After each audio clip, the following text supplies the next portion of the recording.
ایک علاقے میں ایک بابا جی کا انتقال ہو گیا، جنازہ تیار ہوا اور جب اٹھا کر قبرستان جانے لگے تو ایک آدمی آگے آیا اور چارپائی کا ایک پاؤں پکڑ کر بولا، مرنے والے نے میرے 15 لاکھ روپے دینے ہیں، پہلے مجھے پیسے دے دو پھر اس کو دفن کرنے دوں گا۔ اب تمام لوگوں کھڑے تماشا دیکھ رہے تھے۔ بیٹوں نے کہا، مرنے والے نے ہمیں کوئی تو ایسی بات نہیں بتائی۔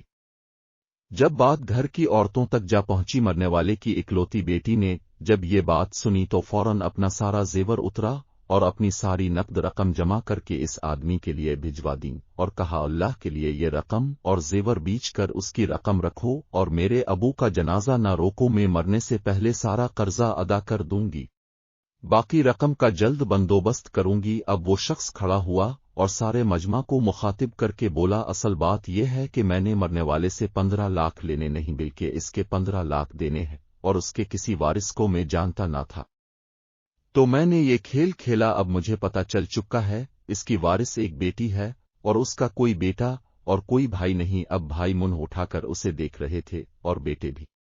محترم دوستو، جن کی بیٹیاں ہیں بہت خوش نصیب ہیں، لہٰذا بیٹی کی پیدائش پر خوش ہونا چاہیے۔ بیٹیوں کی شریعت میں بہت فضیلت بیان کی گئی ہے۔